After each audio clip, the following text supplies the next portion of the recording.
Hello students, welcome to our online video class. So in this video I am going to explain you some problems on life insurance company. That is 5 marks and 10 marks problems. So ಮೊದಲನೇ problem ಏನಪ್ಪ ಅಂತಂದರೆ ಇಲ್ಲಿ ಏನು ಅಂತಂದರೆ revenue account of Kavya limited ಅಂಥೇಳಿ ಇದನ್ನು ಕೊಟ್ಟಿದ್ದಾರೆ. ಅವ್ರ ಪ್ರಕಾರ ಲೈಫ್ ಇನ್ಶೂರೆನ್ಸ್ ಫಂಡ್ 31/12/2017 ಎಷ್ಟಿದೆ ಅಂತಂದರೆ 25 ಲಕ್ಷ ರೂಪಾಯಿ ಇದೆ. ಅದು ಕೆಳಗಿನ ಕೆಲವೊಂದು ಅಡ್ಜಸ್ಟ್ಮೆಂಟ್ಸ್ಗಳನ್ನು ಲೆಕ್ಕಕ್ಕೆ ತೆಗೆದುಕೊಳ್ಳೋದಕ್ಕಿಂತ ಮುಂಚೆ ಸೊ ಇವೆಲ್ಲ ಕೆಲವೊಂದು bonus in reduction of premium, claims intimated but not paid, admitted, annuities outstanding, ಆಮೇಲೆ ರೀಇನ್ಶೂರೆನ್ಸ್ ಪ್ರೀಮಿಯಮ್, ಆಮೇಲೆ ಕ್ಲೈಮ್ಸ್ ಕವರ್ಡ್ ಅಂಡರ್ ರೀಇನ್ಶೂರೆನ್ಸ್ ಅಂತ ಈ ಥರ ಕೆಲವೊಂದು ಇದ್ದಾವೆ. So you have to calculate the that is life assurance fund as on 31/12/2017 after considering the above adjustments. ಮೇಲಿನ ಅಡ್ಜಸ್ಟ್ಮೆಂಟ್ಸ್ಗಳನ್ನು consider ಮಾಡಿದ ಮೇಲೆ ಲೈಫ್ ಇನ್ಶೂರೆನ್ಸ್ ಫಂಡ್ ಎಷ್ಟು ಬರುತ್ತೆ ಅಂಥೇಳಿ ಅದನ್ನು ಕಂಡುಹಿಡಿಬೇಕು ಅಥವಾ ಕರೆಕ್ಟ್ ಮಾಡಬೇಕು. ಸೊ ಇದಕ್ಕೆ ಸೊಲ್ಯೂಷನ್ ಏನಪ್ಪ ಅಂತಂದರೆ calculation of correct life insurance fund as on 31 December 2017 ಅಂತ ಒಂದು ಸ್ಟೇಟ್ಮೆಂಟನ್ನು ರೆಡಿ ಮಾಡಬೇಕು. So we have to start with the life assurance fund before adjustment. Adjustment ಮಾಡೋದಕ್ಕಿಂತ ಮುಂಚಿನ ಲೈಫ್ ಅಶ್ಯೂರೆನ್ಸ್ ಫಂಡಿನಿಂದ ಪ್ರಾರಂಭ ಮಾಡಬೇಕು. 25 ಲಕ್ಷ ಇದೆ ಪ್ರಾಬ್ಲಮ್ದಲ್ಲಿ, ಅದನ್ನು ತೊಗೊಂಡಿದ್ದೀವಿ. ಇದಕ್ಕೆ ಆ್ಯಡ್ ಕೆಲವೊಂದು ಅಡ್ಜಸ್ಟ್ಮೆಂಟ್ಸ್ಗಳನ್ನು ಕೆಲವೊಂದು ಆ್ಯಡ್ ಮಾಡಬೇಕು, ಕೆಲವೊಂದನ್ನು ಲೆಸ್ ಮಾಡಬೇಕು. Bonus in reduction of premium ಅಂತ. So bonus in reduction of premium ಯಾಕೆ ಇದಾಗ್ತದೆ ಅಂತಂದರೆ ಇದೊಂಥರ ಪ್ರೀಮಿಯಮ್ ಬಂದಂಗೆ, ನಮಗೆ ಪ್ರೀಮಿಯಮ್ ಬಂದ ಹಾಗೆ. ಸೊ ಅದರಿಂದ ಪ್ರೀಮಿಯಮ್ ಬಂತು ಅನ್ನೋ ರೀತಿಯಲ್ಲಿ ನಾವು ಇದನ್ನು 50,000 ರೂಪಾಯಿ ಆ್ಯಡ್ ಮಾಡಬೇಕು. ಆಮೇಲೆ ಎರಡನೇದಾಗಿ ಏನಪ್ಪ ಅಂತಂದರೆ ಇದು ಎರಡೂ ಕಡೆಯೂ ಬರ್ತದೆ bonus in reduction of premium ಅಂಥೇಳಿ. ಯಾಕೆಂದರೆ ಒಂದು ಸರ್ತಿ ಇನ್ಕಮ್ ಆಗಿ ಇನ್ನೊಂದು ಸರ್ತಿ ಖರ್ಚಾಗಿ ಎರಡೂ ಬರುತ್ತೆ. Claims intimated but not admitted 20,000 ಇದೆ. ಸೊ ಇದು ಕಳಿತಕ್ಕಂಥ ಒಂದು ಐಟಮು. ಮೂರನೇದಾಗಿ ಆ್ಯನ್ಯುಟೀಸ್ ಔಟ್ಸ್ಟ್ಯಾಂಡಿಂಗ್ ಅಂದರೆ ಕೊಡಬೇಕಾಗಿರ್ತಕ್ಕಂಥ ಆ್ಯನ್ಯುಟೀಸ್ ಅಂತ, ಇದು ಕೂಡ ಲೆಸ್ ಮಾಡಬೇಕಾಗಿರ್ತಕ್ಕಂಥದ್ದು. ಆಮೇಲೆ ರೀಅಶ್ಯೂರೆನ್ಸ್ ಪ್ರೀಮಿಯಮ್ ಅಂತ. ರೀಅಶ್ಯೂರೆನ್ಸ್ ಪ್ರೀಮಿಯಮ್ಮು ನಮಗೇನು ಅಂತಂದರೆ ಬಂದಿದೆ, ಅಂದರೆ ನಾವು ಎಲ್ಲೋ ಇನ್ಶೂರೆನ್ಸ್ ಮಾಡಿಸಿದ್ವಿ. ಸೊ ಅವರು ಏನಪ್ಪ ಅಂತಂದರೆ ಅದರಿಂದ ನಮಗೆ ಇನ್ಶೂರೆನ್ಸ್ ಪ್ರೀಮಿಯಮ್ಮು ನಮಗೆ ಬಂದಿದೆ ಅಂತ. ಸೊ ರೀಅಶ್ಯೂರೆನ್ಸ್ ಪ್ರೀಮಿಯಮ್ ಅಂತಂದರೆ 5,000 ರೂಪಾಯಿ ಇದೆ.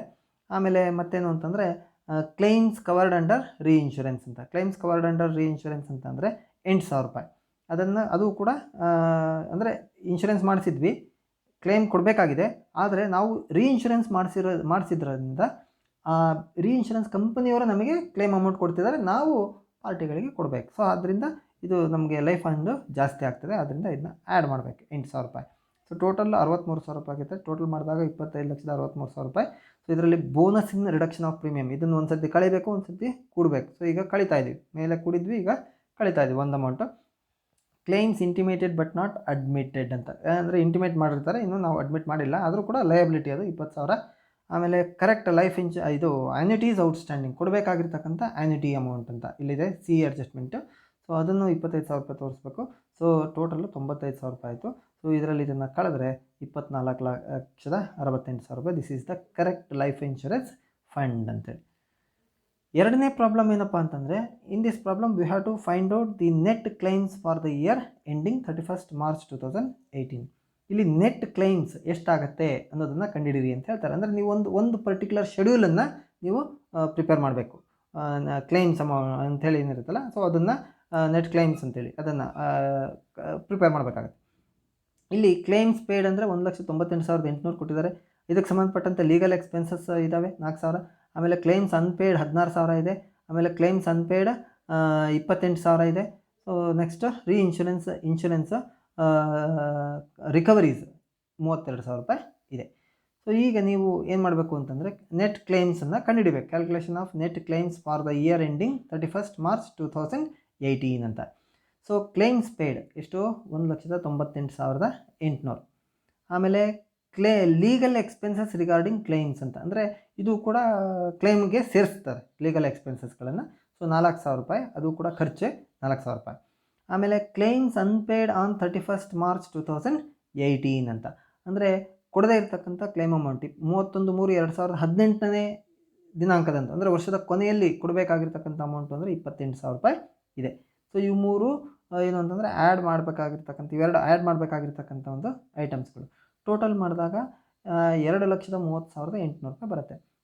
ಇದರಲ್ಲಿ ನಾವೇನು ಮಾಡಬೇಕು ಅಂತಂದರೆ ವಿ ಹ್ಯಾವ್ ಟು ಏನು ಅಂತಂದರೆ ಡಿಡಕ್ಟ್ ಕ್ಲೈಮ್ಸ್ ಏನು ಅಂದರೆ ಕ್ಲೈಮ್ಸ್ ಅನ್ಪೇಯ್ಡ್ ಆನ್ 1/4/2017 ಅಂದರೆ ವರ್ಷದ ಪ್ರಾರಂಭದಲ್ಲಿ ಕೊಡದೇ ಇರತಕ್ಕಂಥ ಕ್ಲೈಮ್ ಅಮೌಂಟ್ ಅದನ್ನು ಕಳಿಬೇಕು. ಸೊ ಕಳಿಬೇಕು ಅಂತಂದಾಗ ಎಷ್ಟಾಗ್ತದೆ ಅಂತಂದರೆ 16,000 ರೂಪಾಯಿ. ಇದು ಕ್ಲೈಮ್ಸ್ ಅನ್ಪೇಯ್ಡ್ ಆನ್ 1/4/2017 ಅಂತೇಳಿ ಇದು 16,000 ರೂಪಾಯಿ ಅದನ್ನು ಕಳೆದಿದ್ದೀವಿ. 2,14,800 ರೂಪಾಯಿ ಅಂತು. ಆಮೇಲೆ ಇನ್ಶೂರೆನ್ಸ್ ರಿಕವರೀಸ್ ಇನ್ ಕ್ಲೈಮ್ಸ್ ಅಂತ. ಇನ್ಶೂರೆನ್ಸ್ ರಿಕವರೀಸ್ ಇದು ಕೂಡ ಬೇರೆ ಕಂಪನಿಗಳಿಂದ ನಾವು ಪಡಿತಾ ಇರ್ತಕ್ಕಂಥ ಒಂದು ಇನ್ಶೂರೆನ್ಸ್ ರಿಕವರೀಸ್ಗಳು. ಸೊ ಇದು ಕೂಡ ನಮ್ಮ ನೆಟ್ ಕ್ಲೈಮ್ ಅಮೌಂಟನ್ನು ಕಡಿಮೆ ಮಾಡ್ತದೆ. ಸೊ ಅದರಿಂದ 32,000 ಕಡಿಮೆ ಮಾಡಬೇಕು. 1,82,800 ರೂಪಾಯಿ ಇದು net claims as on 31st March 2018 ಅಂತ. ಇವೆರಡು ಸಾಮಾನ್ಯವಾಗಿ 5 ಮಾರ್ಕ್ಸಿಗೆ ಬರ್ತಕ್ಕಂಥ ಕ್ವಶನ್ಸ್ಗಳು. ಇನ್ನು ಒಂದೆರಡು ಪ್ರಾಬ್ಲಮ್ ಇದ್ದಾವೆ, ಅವು ಸುಮಾರು 10 ಮಾರ್ಕ್ಸಿಗೆ ಬರ್ತಕ್ಕಂಥ. ಇಲ್ಲಿ ಸಾಮಾನ್ಯವಾಗಿ ನಿಮಗೆ ಕನ್ಸಾಲಿಡೇಟೆಡ್ ರೆವಿನ್ಯೂ ಅಕೌಂಟು ಮತ್ತು ವ್ಯಾಲ್ಯೂಯೇಷನ್ ಬ್ಯಾಲೆನ್ಸ್ ಶೀಟನ್ನು ಕಂಡುಹಿಡಿಯಿರಿ ಅಂತೇಳಿ ತಯಾರು ಮಾಡಿರಿ ಅಂತ ಹೇಳ್ತಾರೆ. So at the quinquennial valuation of a life office on 31st March 2014 the actuary certificate disclosed the net liability in policies and annuities at rupees 45,46,000. ಅಂದರೆ ಈ ಕ್ವಿನ್ಕ್ವಿನಿಯಲ್ ಅಂತಂದರೆ 5 ವರ್ಷಕ್ಕೊಂದು ಸರ್ತಿ ನಡೀತಕ್ಕಂಥ ಒಂದು ವ್ಯಾಲ್ಯೂಯೇಷನ್ ಬ್ಯಾಲೆನ್ಸ್ ಶೀಟ್ ಪ್ರಿಪೇರ್ ಮಾಡ್ತಕ್ಕಂಥ balance sheet.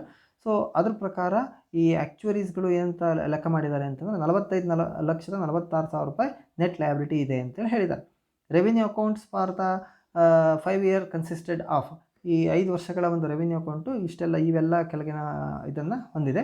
So bonus introduction of premium, surrenders, premiums, interest, ಆಮೇಲೆ claims by death, claims by maturity, expenses of management, commission paid, annuities, consideration for annuities granted, life assurance fund as per last quinquennial valuation. So ಇಷ್ಟೆಲ್ಲ ಇದೆ.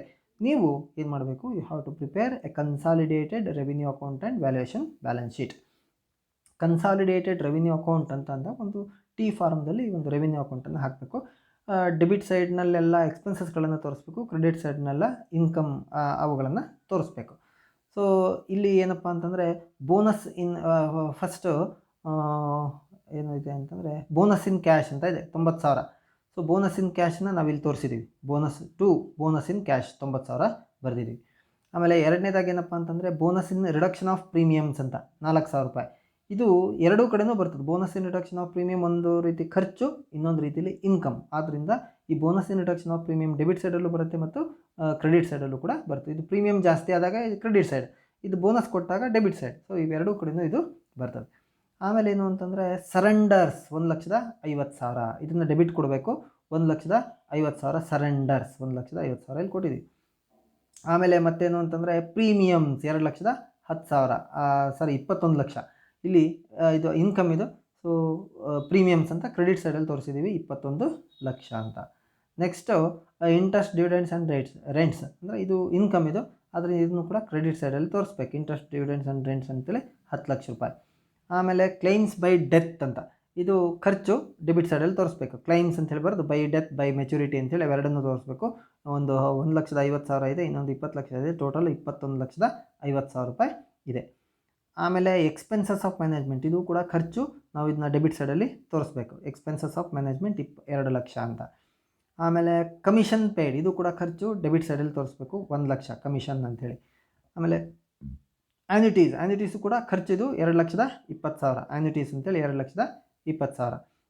ಆಮೇಲೆ life assurance fund as per the last quinquennial valuation 39,60,000 ಇದು life assurance fund as on 1/4/2009 5 ವರ್ಷದ ಹಿಂದೆ ಅಂತಂದರೆ ಇದು 2014.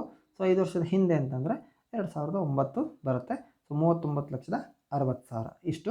ಈಗ ನಾವು ಇದನ್ನು ಬ್ಯಾಲೆನ್ಸ್ ಮಾಡಬೇಕು. ಫಸ್ಟು ನೀವು ಕ್ರೆಡಿಟ್ ಸೈಡ್ ಟೋಟಲ್ ಮಾಡಿರಿ, 81,64,000 ಬರುತ್ತೆ. ಅದನ್ನೇ ಡೆಬಿಟ್ ಸೈಡಲ್ಲಿ ಇಡ್ರಿ. ಇಟ್ಟು ಡೆಬಿಟ್ ಸೈಡಲ್ಲಿ ಇರ್ತಕ್ಕಂಥ ಎಲ್ಲ ಎಕ್ಸ್ಪೆನ್ಸಸ್ಗಳನ್ನು ಕಳೀರಿ, 52,50,000 ಬರುತ್ತೆ. ಅದು life assurance fund as on 31st March 2014 ಅಂತ. ಈ ಥರ ಬ್ಯಾಲೆನ್ಸ್ ಮಾಡಿ ಕನ್ಸಾಲಿಡೇಟೆಡ್ ರೆವಿನ್ಯೂ ಅಕೌಂಟನ್ನು ಪ್ರಿಪೇರ್ ಮಾಡಬೇಕು. ಆಮೇಲೆ ಅದನ್ನು ಆಧಾರವಾಗಿ ಇಟ್ಕೊಂಡು ವ್ಯಾಲ್ಯೂಯೇಷನ್ ಬ್ಯಾಲೆನ್ಸ್ ಶೀಟನ್ನು ಕೂಡ ರೆಡಿ ಮಾಡಬೇಕು. 31/3/2014 ನಿಮಗೆಲ್ಲ ಗೊತ್ತಿರೋ ಹಾಗೆ ವ್ಯಾಲ್ಯೂಯೇಷನ್ ಬ್ಯಾಲೆನ್ಸ್ ಶೀಟ್ ಕ್ರೆಡಿಟ್ ಸೈಡಲ್ಲಿ ಲೈಫ್ ಫಂಡ್ ಅಂತ ಬರಿತೀವಿ. As per the balance sheet 52,50,000 ಇಲ್ಲಿ ಬರೆದ್ವಲ್ಲ, ಇದು ಅದನ್ನೇ ಬ್ಯಾಲೆನ್ಸ್ ಮಾಡಿದ್ವಲ್ಲ ಅದೇ ಅಮೌಂಟು 52,50,000. ಡೆಬಿಟ್ ಸೈಡಲ್ಲಿ net liability on policy and annuity ಅಂಥೇಳಿ ಇಲ್ಲಿ ಪ್ರಾಬ್ಲಮ್ದಲ್ಲಿ ಕೊಟ್ಟಿದ್ದಾರೆ 45,46,000 ಅಂಥೇಳಿ ಅದನ್ನು ಇಲ್ಲಿ ತೊಗೊಂಡಿದ್ದೀವಿ. ಆಮೇಲೆ ಕ್ರೆಡಿಟ್ ಸೈಡ್ ಫಸ್ಟ್ ಟೋಟಲ್ ಜಾಸ್ತಿ ಇದೆ, ಅದನ್ನು ಟೋಟಲ್ ಮಾಡಿರಿ, ಈ ಕಡೆ ಬರೀರಿ, ಅದರಲ್ಲಿ ಅದನ್ನ ಕಳೀರಿ. ಇನ್ನು ಉಳಿದಿದ್ದು 7,04,000 ರೂಪಾಯಿ ಸರ್ಪ್ಲಸ್ ಅಂತ. ಇದು ವ್ಯಾಲ್ಯೂಯೇಷನ್ ಬ್ಯಾಲೆನ್ಸ್ ಶೀಟಿನ ಸರ್ಪ್ಲಸ್. ಇನ್ನೊಂದು ಕೊನೆಯದಾಗಿ ಇದೇ ಥರದ ಒಂದು ಪ್ರಾಬ್ಲಮ್, ಒಂದೆರಡು ಬೇರೆ ಅಡ್ಜಸ್ಟ್ಮೆಂಟ್ಸ್ಗಳು ಇರ್ಬೋದು. ಸೊ ಇದು ಕೂಡ the valuation of the LIC disclosed a net liability of 46,50,000 on all their policies on 31st March 2014. So bonus in cash ಅದು ಇದು ಅಂಥೇಳಿ ಇವೆಲ್ಲ ಒಂದಿಷ್ಟು ಐಟಮ್ಸ್ಗಳನ್ನು ಕೊಟ್ಟಿದ್ದಾರೆ. ಸೊ ಅವುಗಳನ್ನು ಇಲ್ಲಿ ನಾವೇನು ಮಾಡಬೇಕು, you have to prepare a consolidated revenue account and valuation balance sheet. ಮೇಲಿನ ಪ್ರಾಬ್ಲಮ್ಗೆ ಇದು ಕೂಡ ಒಂದು 10 ಮಾರ್ಕ್ಸ್ನ ಕ್ವಶನ್ ಇದು. ಸೊ ಫಸ್ಟ್ ನಾವು consolidated revenue account for the 5 years ending 31st March 2014 ಅಂಥೇಳಿ ನಾವು ಇದನ್ನ ಬರಿಬೇಕು. ಇಲ್ಲೇನು ಅಂತಂದರೆ ಫಸ್ಟ್ ಬೋನಸ್ ಇನ್ ಕ್ಯಾಶ್ ಅಂತ 1,12,500 ಇದೆ. 1,12,500 ಇಲ್ಲಿ ತೊಗೊಂಡಿದ್ದೀವಿ. ಬೋನಸ್ ಇನ್ ಕ್ಯಾಶ್ ಅಂತೇಳಿ 1,12,500 ತೊಗೊಂಡಿದ್ದೀವಿ. ಆಮೇಲೆ bonus in reduction of premium ಅಂತ 3,550. ಇದು ಎರಡೂ ಕಡೆಗೂ ಬರ್ತದೆ. ಒಂದು ಸರ್ತಿ ಬೋನಸ್ ಅಂಥೇಳಿ ಎಕ್ಸ್ಪೆನ್ಸ್, ಇನ್ನೊಂದು ಕಡೆ ಪ್ರೀಮಿಯಮ್ ಅಂಥೇಳಿ ಇನ್ಕಮ್. ಸೊ ಅದರಿಂದ bonus in reduction of premium debit ಸೈಡಲ್ಲೂ ಬರುತ್ತೆ, bonus in reduction of premium credit ಸೈಡಲ್ಲೂ ಕೂಡ ಬರುತ್ತೆ. ಆಮೇಲೆ ಸರೆಂಡರ್ಸ್ 1,70,000, ಇದು ಡೆಬಿಟ್ ಸೈಡಲ್ಲಿ ಖರ್ಚಿದು. ಸರೆಂಡರ್ಸ್ 1,70,000. ಆಮೇಲೆ ಪ್ರೀಮಿಯಮ್ಸ್ ಅಂತ 25,80,000, ಇದು ಕ್ರೆಡಿಟ್ ಸೈಡಲ್ಲಿ ಪ್ರೀಮಿಯಮ್ ಅಂತ 25,80,000 ತೊಗೋಬೇಕು. ಆಮೇಲೆ ಇಂಟ್ರೆಸ್ಟ್ ಡಿವಿಡೆಂಡ್ಸ್ ಆ್ಯಂಡ್ ರೆಂಟ್ಸ್ ಅಂತೇಳಿ 15,20,000, ಇದು ಕೂಡ income. So interest dividend and rent ಅಂತೇಳಿ ಕ್ರೆಡಿಟ್ ಸೈಡಲ್ಲಿ ತೊಗೊಳ್ತೀವಿ, 15,20,000. ಆಮೇಲೆ ಇನ್ಶೂರೆನ್ಸ್ ಇರ್ರಿಕವರಬಲ್ ಅಂದರೆ ಇದು ರಿಕವರ್ ಮಾಡೋಕೆ ಆಗದೇ ಇರತಕ್ಕಂಥ ಒಂದು, ಅಂದರೆ ಒಂಥರ ಲಾಸ್ ಇದ್ದಂಗೆ. ಸೊ ಇದನ್ನ ಡೆಬಿಟ್ ಸೈಡಲ್ಲಿ ತೋರಿಸ್ರಿ. ಇರ್ರಿಕವರಬಲ್ ಇನ್ಶೂರೆನ್ಸ್ ಅಂತೇಳಿ 2,000 ರೂಪಾಯಿ ಡೆಬಿಟ್ ಸೈಡಲ್ಲಿ ತೋರಿಸಿದ್ವಿ. ಆಮೇಲೆ ಕ್ಲೈಮ್ಸ್ 28,000, 2,80,000. ಸೊ ಒಂದೇ ಒಂದಿದೆ ಕ್ಲೈಮ್ ಅಂತೇಳಿ, ಸೊ ಟು ಕ್ಲೈಮ್ ಅಂತೇಳಿ ಬರೀರಿ, 2,80,000. ಆಮೇಲೆ ಎಕ್ಸ್ಪೆನ್ಸಸ್ ಆಫ್ ಮ್ಯಾನೇಜ್ಮೆಂಟ್, ಇದು ಕೂಡ ಖರ್ಚು. ಈ ಕನ್ಸಾಲಿಡೇಟೆಡ್ ರೆವಿನ್ಯೂ ಅಕೌಂಟಿಂದ ಡೆಬಿಟ್ ಸೈಡಲ್ಲಿ ಬರೀಬೇಕು. Expenses of management 2,30,000. ಆಮೇಲೆ ಕಮಿಷನ್ ಪೇಯ್ಡ್, ಇದು ಡೆಬಿಟ್ ಎಕ್ಸ್ಪೆನ್ಸ್, ಡೆಬಿಟ್ ಕೊಡಬೇಕು, 1,15,000. ಕಮಿಷನ್ 1,15,000 ಅಂತ. ಆಮೇಲೆ ಸರ್ಪ್ಲಸ್ ಆನ್ ರಿವ್ಯಾಲ್ಯೂಯೇಷನ್ ಆಫ್ ರಿವರ್ಷನ್ಸ್ ಅಂತ ಸರ್ಪ್ಲಸ್ ಅಂತ ಇರೋದ್ರಿಂದ, ಸೊ ಇದು ಇನ್ಕಮ್ ಟೈಪು. ಸೊ ಅದನ್ನ ನಾವು ಕ್ರೆಡಿಟ್ ಸೈಡಲ್ಲಿ ತೋರಿಸ್ಬೇಕು. ಸರ್ಪ್ಲಸ್ ಆನ್ ರಿವ್ಯಾಲ್ಯೂಯೇಷನ್ ರಿವರ್ಷನ್ 9,000 ರೂಪಾಯಿ ತೋರಿಸ್ರಿ. ಆಮೇಲೆ ಆ್ಯನ್ಯುಟೀಸ್, ಇದು ಆ್ಯನ್ಯುಟೀಸ್ ಪೇಯ್ಡ್ ಅಂತೇಳಿ, ಇದು ಎಕ್ಸ್ಪೆನ್ಸ್. ಸೊ ಡೆಬಿಟ್ ಸೈಡಲ್ಲಿ 1,14,000, ಆ್ಯನ್ಯುಟೀಸ್ 1,14,000. ಆಮೇಲೆ ಕನ್ಸಿಡ್ರೇಷನ್ ಫಾರ್ ಆ್ಯನ್ಯುಟೀಸ್ ಗ್ರ್ಯಾಂಟೆಡ್, ನಾವೇನು ಆ್ಯನ್ಯುಟೀಸ್ಗಳನ್ನು ಕೊಟ್ಟಿದ್ದೀವಿ ಅದಕ್ಕೆ ಬಂದಿರತಕ್ಕಂಥ ಪ್ರತಿಫಲ ಅಂತ, ಅಂದರೆ ಇನ್ಕಮ್ ಇದು. ಸೊ ಇದೊಂದು 85,000 ಕ್ರೆಡಿಟ್ ತೋರಿಸ್ಬೇಕು. By consideration for annuities granted 85,000 credit ಸೈಡಲ್ಲಿ ಬರೀಬೇಕು. ಆಮೇಲೆ ಇನ್ಕಮ್ ಟ್ಯಾಕ್ಸ್ ಅಂತ, ಇನ್ಕಮ್ ಟ್ಯಾಕ್ಸ್ ಇದು ಎಕ್ಸ್ಪೆಂಡಿಚರು, ಅದರಿಂದ ಡೆಬಿಟ್ ಸೈಡಲ್ಲಿ 2,40,000 income tax.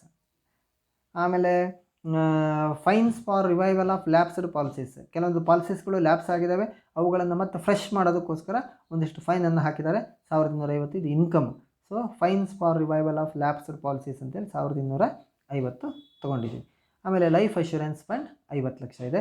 So starting credit ಸೈಡಲ್ಲಿ life assurance fund as on 1/4/2013 ಅಂತೇಳಿ 50 ಲಕ್ಷ ತೊಗೊಂಡಿದ್ದೀವಿ.